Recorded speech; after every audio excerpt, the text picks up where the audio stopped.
Hi guys, welcome back to this week's episode of Pretty Lonesome. This week, I'm a little bit late to this trend, but I wanted to talk about ins and outs this year because I think I'm not going to call them hot takes, but I have some ideas because randomly, when it was about to turn the new year and I was like, I don't really believe in the new year. Like, every day is a new start. Like, the new year's kind of a weird mentality to me. Like, I see why it could help, but like, I feel like you should be viewing your whole life like this. Like, I don't like that we only think it comes around once a year. And the chance for a fresh start, I was like, me. And then the new year hit and I was like a new woman. Like, I felt so refreshed. I felt so happy. I was like, oh my God, this is my chance. Like, it randomly, like, New Year's never happened to me. Like, the new year always just passed me by. And I was always like, never a resolutions girl, never anything. And then this year, guys, I haven't had one flop day since the new year started. Now, granted, it is only a few weeks into the new year, but that is still a record for me. Like, genuinely an all-time record is like 2 weeks without a single day of hopelessness or waking up with a void in my chest, you know? And there's no reason for me to be feeling like this. Like, my life is no better than it was December 31st. You know what I mean?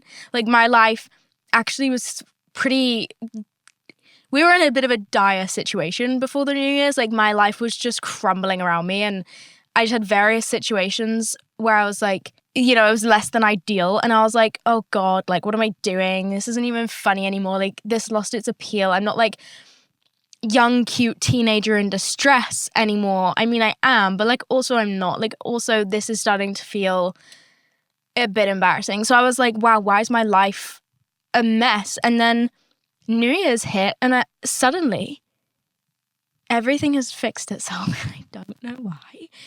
My point is that I have been more mindful of everything that I do in the last couple of weeks and why I'm doing the things that I'm doing, why I'm feeling the things that I'm feeling, because of the fact that it's the first time I've felt good in so long. I'm like, what is the potion? How did I get here? How do I stay here? You know what I mean? So I'm like writing down everything I do to the point of like my daily routines. I'm like, well, today was a good day. Now I woke up at exactly this time.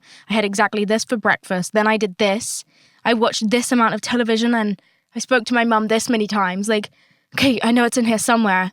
I know the fucking secret ingredient is in here somewhere. So because of this, I have now decided my ins and outs of 2024. My first in of the year is handwriting. Now, I have never been a person who is that inclined to write with my hands because I don't have naturally nice handwriting. It's not like cute handwriting. And I've never been able to make anything. Well, to be fair, I've never made anything look cute in my life. Like, when people do like nice handwriting and then they highlight little bits of the writing so it looks like it's a shadow, I've never been able to figure that one out. And like, I can't even make bullet points look cute. Like, some people just know how to do those things. I'm not one of them. But I have recently rediscovered writing with my hands because everything I do is online.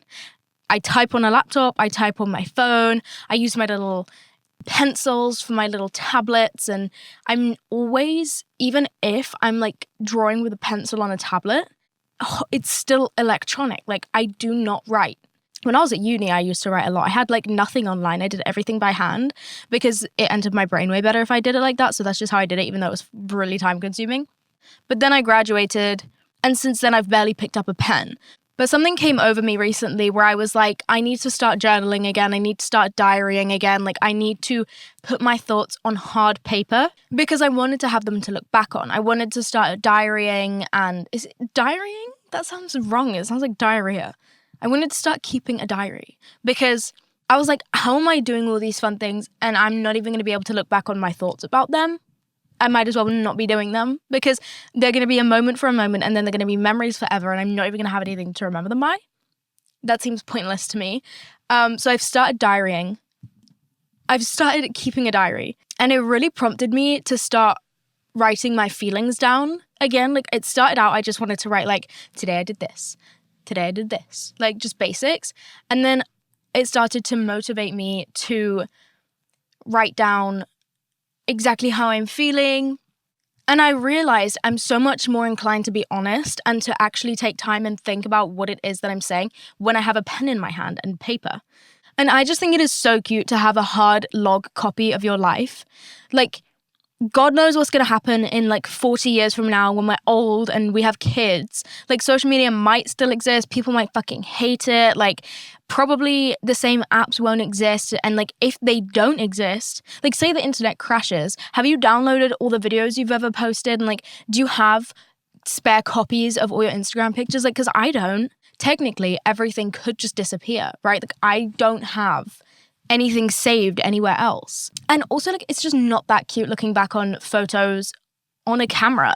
Like, it's also just not that cute looking back at things online. Like, I want a hard copy that I can show my kids or like hand to my kids and they can like read the diary that I kept when I was 22 years old. Like, that is so incredibly cute to me and just so much more worth it. And like I said, like memories are so permanent and the moment is so temporary. Like, why am I not doing more to preserve the memory of something? Because I like to live in the moment, but I want to live in the moment fully, and then at the end of every day come home and just like memorize it. You know what I mean? Like, life is so special, and I think I've realized this year that it is passing me by so incredibly quickly. Like, I did not realize how short a year is. I remember at the start of 2023 I said to my friend, or they said something like, oh, in December, so it was like January 2023, and they were like, oh, in December 2023, do you want to go to this place? And I was like, are you asking me if I'm available in December in 12 months? Like, I don't fucking know. And they looked at me, and they're a few years older than me. They looked at me and they're like, do you think a year is a long time? I was like, yeah, I think a year is a long time. And they were like, it's not. Like, December's around the corner. The way that freaked me the actual fuck out. Like, I have genuinely been in an existential crisis ever since that day, because what do you mean? Because also they were right, and that is the most disturbing part. And I thought about it the entire year. And it's just made me realize, like, to me, a year was the longest period of time there was. It was a year. And then you started another one. But I'm like, now I'm just seeing years slightly differently. Like, that. It's just such a small amount of time, a year. Like, it sounds long, but it's not. It's only 12 months, and a month is so quick, and you only have 12 of them. But I think the nicer thing about the passage of time moving more quickly for me, I guess it just happens as you get older, the years start to seem shorter because you've done more of them. But like, I don't know, it's just like, I feel like it's just so weird as well, because I feel like I was 6 years old for 20 years. Like, 6 lasted forever, 7 lasted forever, 8 lasted forever. And then like my teenagers lasted forever. Like, I was 16 for an eternity. I was 14 for like 12 years. And then I was 20 for about 3 months. Like, it went so quickly, and it scares the living shit out of me, because I'm literally going to be 50 before I know it. Oh my God, stop. Okay, so the next and this one is way more exciting than the other one, is peppermint tea or chamomile tea. So I have tried to reduce how much I drink alcohol for a long time, and I still fall short. Like, I still will go out to a meal and be like, I'm not going to drink because I'm not getting drunk. Like, we're not going out, we're going for a meal. And then I'll sit down and someone orders wine. And the next thing I know, I also am having a glass of wine. And I'm not going to go out and get pissed. Like, we're not going anywhere. I'm just going to have a couple glasses of wine. It's going to feel great over dinner. And then I'm going to go home. And there was really not that much point of drinking it. Like, it's a great way to de-stress, couple glasses of wine before dinner. Then you eat the dinner, you've sobered up really quickly, and you can go on with kind of the rest of your evening without being drunk. Like, that's nice. That's the kind of thing I do on Christmas. But like, it kind of got to the point where I was just drinking 1 glass of wine with dinner. Like, what is the point of that? The taste isn't that phenomenal. You don't get the buzz. You've just done something that's really not that healthy for you, physically or mentally. Like, what was the point of that? What was the point of that glass of wine? You just did it because you were tempted, but why? It's like a compulsion almost, like you have to drink the wine because you just think you'll have more fun if you do, but ultimately you don't. So I've been really trying to be mindful about trying to drink more intentionally or just drink less in general. Well, both. And then I wasn't really hanging around the kinds of people that facilitated that kind of change, which is fine. Like, they're doing their own thing, you know? Most of my friends work really stressful jobs, or they're still at university, so they are very much entitled to their glass of wine with dinner. But I'm just I just feel a little bit like, why do I need to sit there and have a glass of wine? I didn't just work a 10-hour shift. So anyway, life-changing moment, like a week or so ago, I went out to dinner with 2 girls, one of which I met when I sat next to her at a fashion show. I'd never met her before. And I sat next to her at the show and we just became friends, and we went and got, this was so long ago, well, it was like last fashion month, so like September. And we've been trying to like hang out ever since, but we've never been in the same city, or we've been in the same city, but our schedules are crazy. So we finally managed to get dinner, and her friend came along. And they're both just these like gorgeous, intelligent, like, I go and I get dinner with these girls and they're just like, I'm a little bit in awe of them both. And like, anyway, I'm like, oh God, are they going to order wine with their dinner? Because I don't know what their vibe is, or like, I was driving. So I was like, I don't want to drink anything because I can't have one glass of wine and still drive home. Like, I am such a fucking lightweight. Like, I won't be drunk off of one glass of wine, but I will be like, I probably shouldn't drive. Like, I can feel it in my blood. Like, I can feel it in my head. Like, my thinking isn't impaired, but like, I know I can feel the alcohol in my body because I'm such a fucking lightweight. So I don't drive if I've had like anything to drink. So I was like, oh, like, I don't know if they're going to order wine, because like the waiter's there, and the waiter's like, what can I get you guys to drink? And then they both ordered a chamomile tea. And I was like, why is that so cute to me? Like, I've never thought to order tea with my dinner. And so I was like, oh my God, fucking genius. And I was like, I would love a tea. So I ordered a peppermint tea because that's my favorite kind of tea. And then we all ordered dinner. It's like a nice restaurant. I got cod. I don't know why cod has made such a strong comeback, but it has. Like, I got the cod at Nobu recently, which that's a kind of insane sentence to say, but it is so fucking good. I don't know what they glaze it in, but I just never thought cod would be my kind of thing. Like, first of all, I don't really eat meat or fish, but I'm now like sincerely on a fish grind, and it's because of cod. But anyway, I've decided that fish is like my new health kick. Anyway, so they've ordered tea with their dinner, and I'm like, oh my God, genius. The tea comes, we're sipping it, it's so enjoyable. Dinner comes, I've got tea to sip while I drink my fish. Wait, what? Dinner comes and I sip my tea while I eat my cod. And then I leave the restaurant feeling full but not uncomfortable and genuinely refreshed. Like, so much healthier than when I entered. Like, actually had scored health points by being in this restaurant. And then I was like, oh my God, that restaurant just felt like it facilitated me. Because usually what I do is I go out to eat and I leave feeling like shit because I overindulge. Like, I eat too much and I eat something that's probably not the best for me. I'm not a big go out to eat kind of person.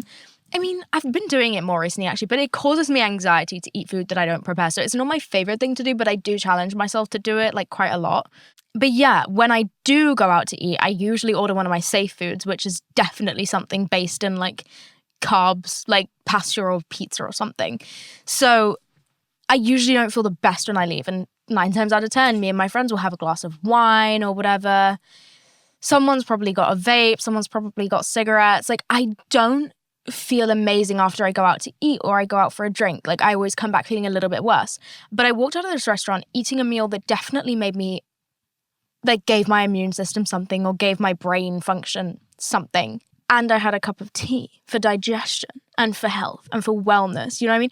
I felt on top of the world. I was like, this is great. This is how life could be.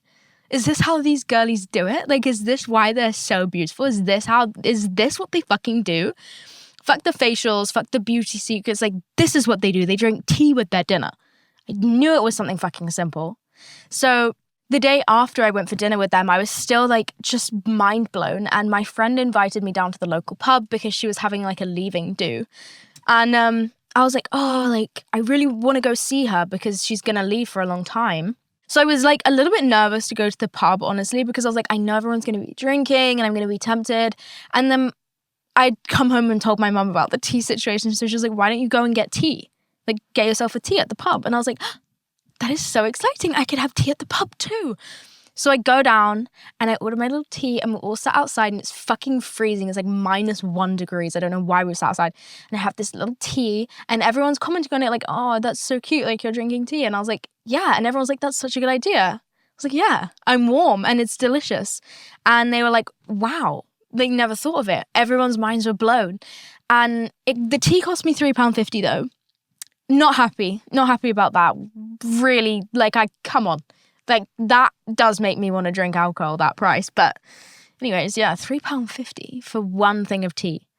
Could have bought like 4 packs of tea for that. But anyway, forgive and forget. Yeah, it was just so refreshing. And I just think I kind of forgot that you can do little things like that are genuinely pleasant to do. Like, go buy yourself a sash of peppermint tea.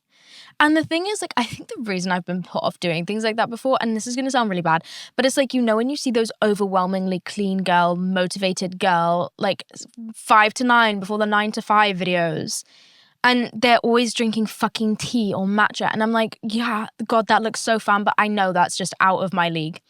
I know it is, because like, I'm not going to do this. I don't even have the life to facilitate this, because my house, like, first of all, I live with my mum. Second of all, our house is cluttered because we've lived in it for 23 years. My mum will kill me if she hears me say that. It's not cluttered, but like, we've lived in it. It has stuff in it. So the counters have stuff on them, and they're not marble counters. And I'm just like, it's not going to be enjoyable for me to try and copy your routine, because I'm not waking up to a granite countertop, and I'm not waking up to a Keurig machine, and I'm not, like, my bed sheets aren't white, and my room isn't minimalist. Like, it's just not attainable for me. Like, that lifestyle's not for me. I mean, maybe one day when I get my like hot girl, clean girl, new build flat, maybe, if I ever do decide to do that. But like, there's no point. So I don't actually feel that motivated by those videos. Like, I enjoy watching them, but it's not like for a motivation thing. It's more, if anything, it makes me feel a little bit worse about myself, because I'm like, this is so far from anything that I could achieve. I mean, I could achieve more than what I've just seen in the video. It's just not going to look like that, which is also fine, but you know what I mean? But they're always doing these matcha things, and like, it just puts me off. I'm like, well, I don't feel motivated to go and buy matcha or to go and buy tea leaves, because I'm not even going to try and replicate what I've just seen.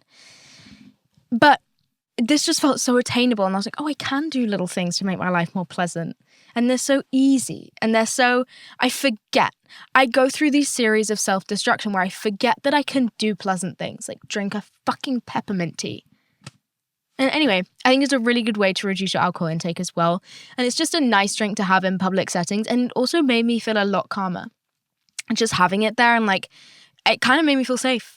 I don't know, I'm an anxious girly. Things like, occasionally I find random things that help me. And if it's peppermint tea in my hand, cool, I'll do it more often. Okay, so my next in is more female friends. I last year made one new friend that like I treasure, and I'm so grateful that we connected and just met, basically.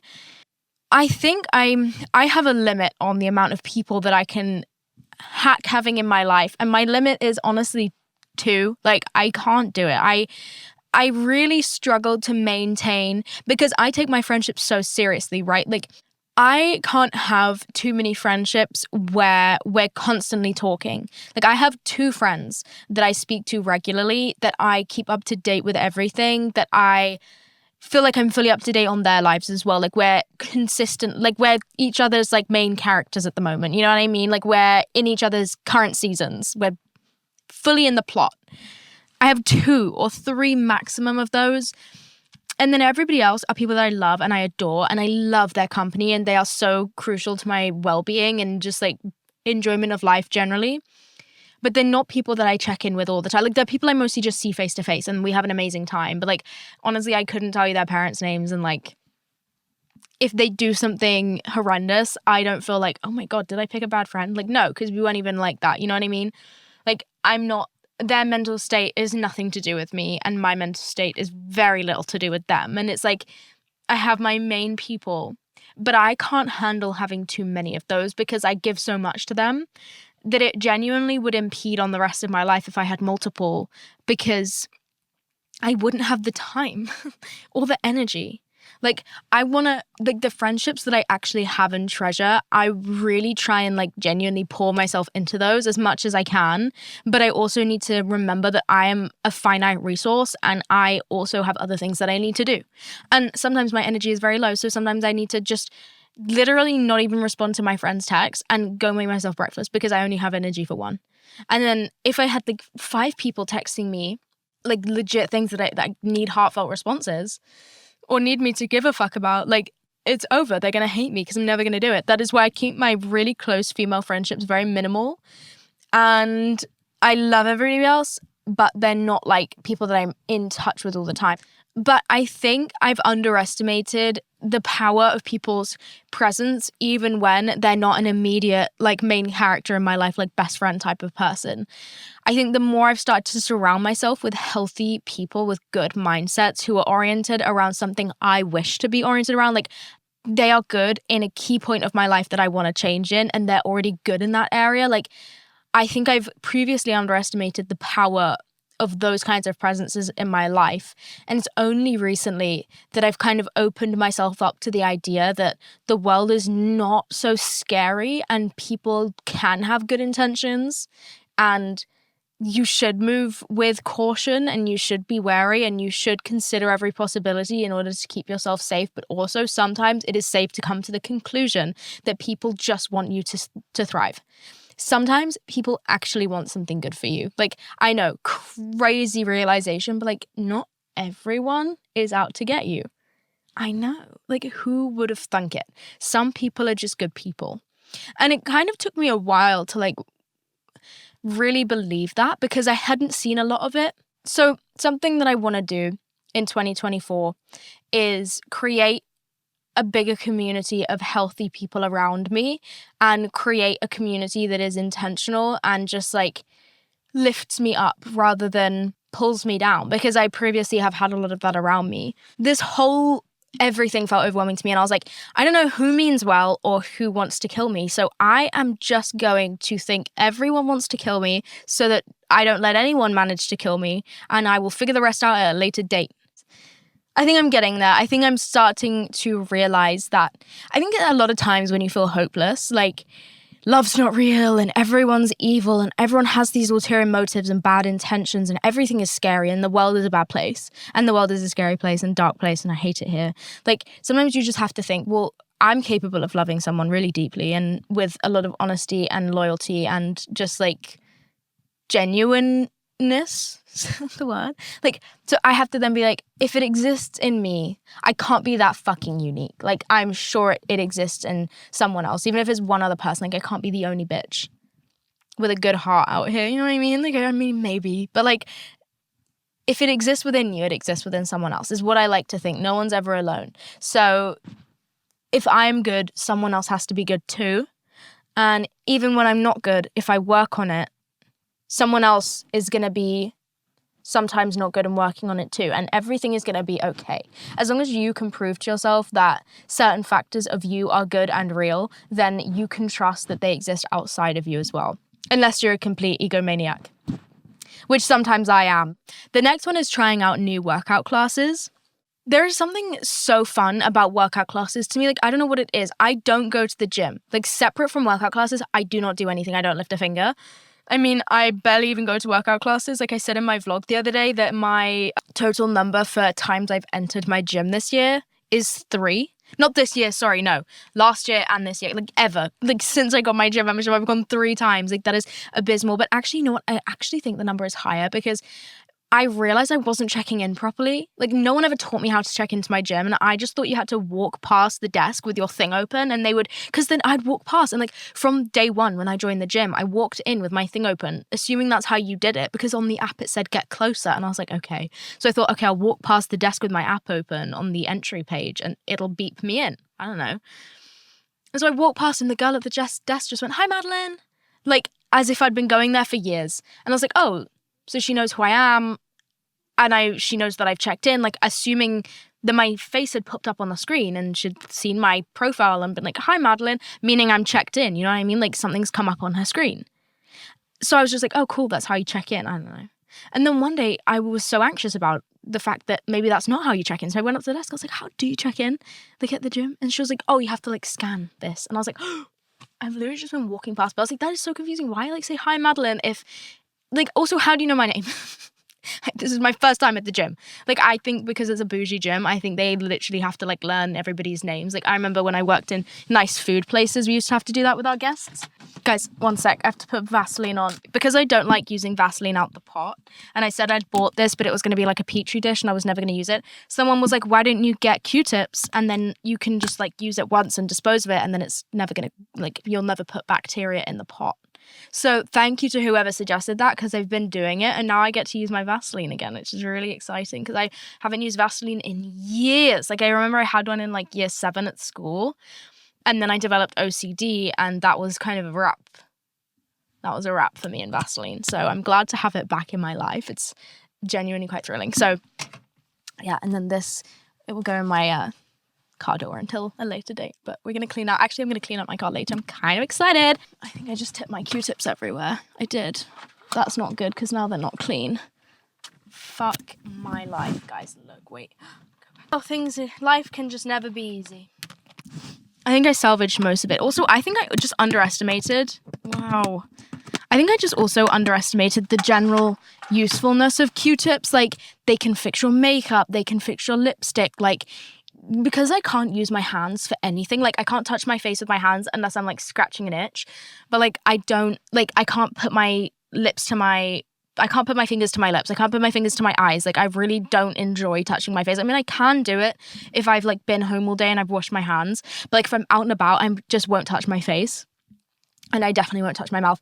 And then having Q-tips, it's like having disposable fingers. It's amazing. So I've been enjoying it. Thank you to whoever suggested that I get Q-tips. What the fuck was my next point? Oh yeah, workout classes. So my mental health just like got so much better when I started doing workout classes, because it gets you out of your comfort zone in a way that is genuinely very good for you. Like, or good for me anyway. I can't speak for everybody, but like, it was good for me because I got out of my house, for one. That's always good. I met other people and I didn't really speak to them, but I think just being around people again, I feel like in this day and age, we're sincerely lacking communication with strangers. And I say that with caution because I do meet a million people every year that I don't know. And in my job particularly, I definitely meet people that I don't know.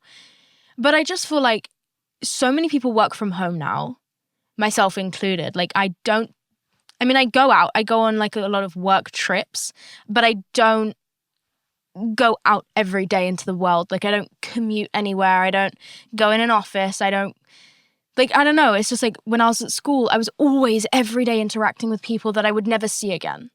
And I feel like that's a huge aspect of life that's kind of disappeared with not commuting, not going in an office, like not going to communal workspaces. Like, I don't know. Even just like when you don't have a hobby, you're just kind of in this mundane routine, and a lot of the time you're going to be seeing the same people.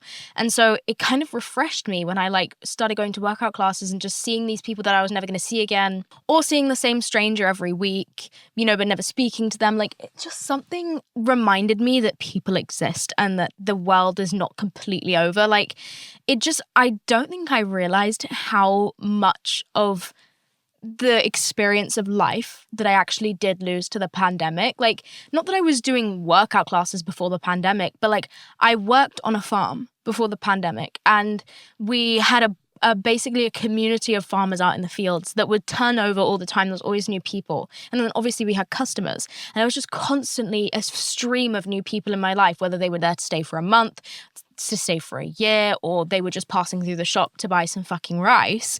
Like, I was always meeting and interacting with people that I had no business knowing. Like, what? I don't need to know you.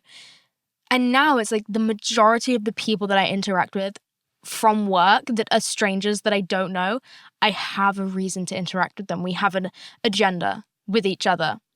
Also, it's just fun. Like, it gets you out of your comfort zone. Like, it might be something you're not very good at. Like, I'm trying to start reformer Pilates because I don't know, I've never done a Pilates class in my life, but I really want to start. I do spin. Spin is like the only workout class that I do, and I do it at Cycle or I do it at my gym because I kind of prefer the classes at Cycle, but my gym has classes included in my membership, so I just kind of go there because it's free. Well, it's not free, but you know what I mean. And like, also it's my gym, so I'm like comfy there, but I prefer the classes at Cycle. They're just a little bit more fun, and they give you the shoes, so that's good. And then I go with my friend and we get coffee. After we always go to Jolene after spin. It's really fun.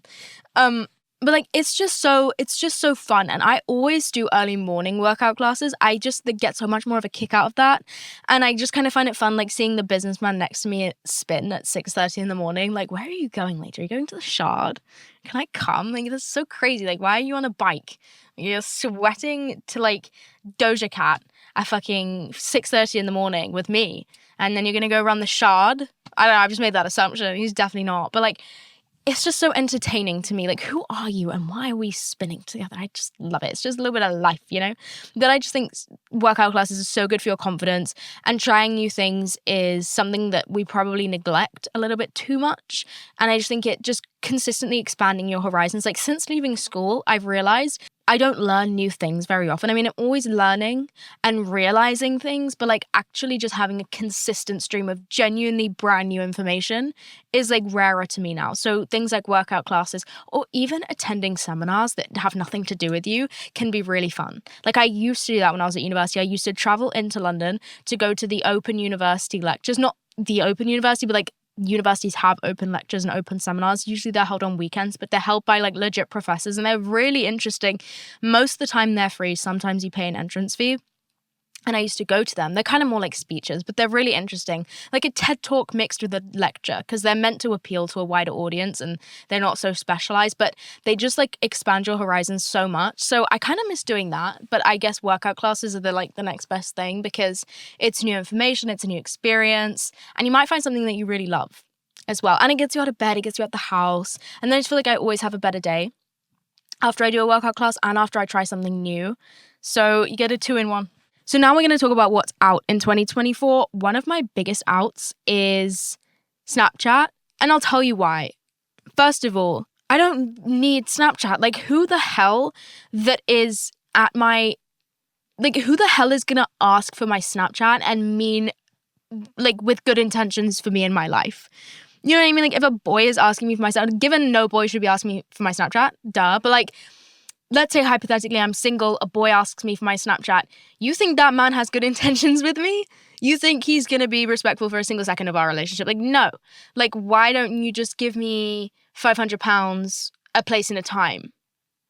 You know what I mean? Like, £500, I'll go buy an outfit. I'm kidding, duh. But like, give me a time and a place for a fucking dinner or a coffee. If you want to do coffee, we can do coffee. But like, you don't need my Snapchat. You never are going to need my Snapchat. Ever, not one day we could meet today, be married in 2 years, and have kids and live forever and ever, and not one day will you require to have me on Snapchat. I guess it was like an easy way to communicate when we were younger, but like now I'm just like, there's just really no need for this. Like, come on, text me, we're grown. The other reason, and the main reason, to be honest, that I deleted Snapchat was I'm trying really hard to minimize the amount of locations that I need to be in on my phone. I want and I need everything to just be in one place. So if I'm looking at my texts, I know exactly what I've got to deal with, rather than having 3 things to respond to one text, 3 chats on Snapchat, couple of Instagram DMs, an email. Everybody shut the fuck up and text me, and you might get a response. But like the lingering stress of, and I know it sounds like a minor thing, but like I'm going through my messages, I'm responding to everyone from work, and then it dawns on me that my friend Snapchatted me something important 17 hours ago and they know I haven't opened it. And I feel awful. But like, I've not opened that fucking app in 17 hours because there's nothing on there for me. I don't need to. So I'm like, why am I scattering things all over the place? Like, I should just have everything in one place. And I'm trying to minimize the amount of time that I spend on social media and on my phone anyway, because I've realized that I never switch my head off. Ever. Like, my head is never off, and it makes me burn out. Because I was like, why am I so overwhelmed? My job is not that hard. You know what else is out this year? You know what else is out for 2024? My phone at nighttime. And staying up late in general. I don't want to implement a fucking curfew on myself, but I do want to set the general goal that I sleep before 11:30-ish p.m. at night. Basically, I want to allow myself to be up in the morning and to have actually had the required amount of sleep at night. Like, that's the ultimate goal. I realized that I was never not living within the internet. And I saw this really interesting post online, actually. And it was this picture of an old computer setup, like the kind you had in like the early 2000s. And it was like basically a big desktop computer on a big desk. And there were CDs up the side. And then there was a big monitor. Like there was the monitor. And then there was the computer like hard drive that used to be the size of like a fucking 4 laptops together now. And the big printer. And it was this whole big setup, right? And the post was saying, I miss when the internet used to be a place. I miss when you used to be able to sit down here and go to the internet. And then when you would stand up from the chair and walk away, you were no longer on the internet. You were no longer in that place. That place remained right there, right? You could go to it and then you could walk away from it. And they were basically saying now, there is no escape. Like everywhere is the internet. You carry it with you everywhere you go. You can tap in at any point, and in all truthfulness, you never fully tap out. And the internet is so big and just such a everybody's on it kind of thing that it is woven into reality just as much as fucking coffee drinking or the alphabet. Like it is not somewhere you either are or aren't. You are there all the time. You can't not be there. To not be there is such an intentional choice. You have to change the entire way you live. It's virtually impossible to not be there all the time because you can't just be there some of the time. You know what I mean? What are you going to do in the modern world if you don't want a phone? Okay, so what job are you going to work? Like you literally can't not be on the internet unless you want to live completely separate from the rest of society. To remove yourself from the internet is to remove yourself from society. It is no longer a place that you can just go. And they also said that it's sad because the internet used to be an escape from the real world, and now the real world is an escape from the internet. I was like, oh my God, that is fucking deranged that that's how it's got. I don't like it one bit. So anyway, needless to say, I've been spending less time on my phone. I've been taking intentional time away from it. Like I've been turning it off. But I'll sit on my like tablet in the evening and I'll go on like Pinterest. My tablet's not connected to any of my other stuff, like not my email, not my anything. It's like completely separate. And it literally just has like Pinterest and GoodNotes downloaded on it, and that's it. So I'll like go through Pinterest and I'll get like inspiration for like little outfits I want to wear and just like dumb, mindless stuff that soothes me, but is also kind of still like in an element, it's still keeping up with like society and trends and culture and stuff because, well, what else is it? Like, nothing is mindless. Everything is programmed in some way, but like, it still feels soothing to me. And then I'll like go to bed a little bit earlier. Having actual time to wind down in the afternoon, I think is really important. And I think we neglect it because like for a lot of people, the afternoon is the only time you get to yourself in the entire day. So then you want to spend it on your phone and you want to spend it doing whatever you want to do. But like, I don't think we've realized that that's not actually very much winding down. Like it's a whole nother layer of stress. And especially the kinds of content that you see like on the For You page or even on YouTube, like most of the time you're going to come across something that is distressing in some way. And you feel like you have to keep up with it to be a good person, to be in the loop, to be in the know about what's going on in the world. But it is stressful. And it's not to say that you shouldn't do all of that and that you shouldn't be in the loop and that you shouldn't be in the know, but should you be doing it right before bed is my point. Like, that's the only time we have. Okay, you know what else is out for 2024 is more than one coffee in a day. You know why? Because I genuinely think I'm using caffeine to substitute getting drunk or getting in other ways. I feel like one is good because it's like the experience of a coffee in the morning. It's kind of wholesome. You feel like, you know, it gives you something to do, like to live for. It gives you something to live for in the morning. Like I get it. You need a coffee. It's early. And it genuinely, I feel like it wakes me up. It makes me enjoy the day. It makes me enjoy my morning. But then like, why am I drinking another one at 4 p.m.? Because I'm tired. But I don't know. After that first one, I don't feel like any of them wake me up in a good way. I feel like they just increase my heart rate. Like the first one, I actually feel my eyes open and I feel like, oh, good, I'm here. I've tasted my coffee. Like I feel like myself now.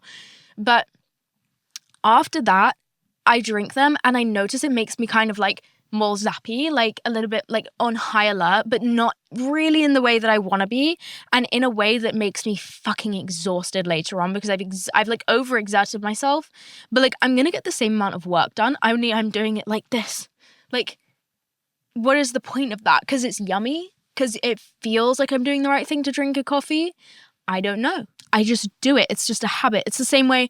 I always hate talking about this because I feel irresponsible whenever I say it, but I did used to smoke. So like I don't smoke anymore, but I smoked cigarettes for a couple of years. And when I was trying to quit, I always came back to like, why do I even want this cigarette right now? Like, it doesn't ever make me feel good. Cigarettes always made me anxious. They always made my stomach hurt. They always made me feel sick. And yet I would intentionally smoke multiple a day. Why? Like, it was always so confusing to me, and I realized it was like a compulsion. The same way I now sometimes drink wine at dinner and I don't need to. It's like, I just have this thing in my head, like, this will make you feel better. You need this.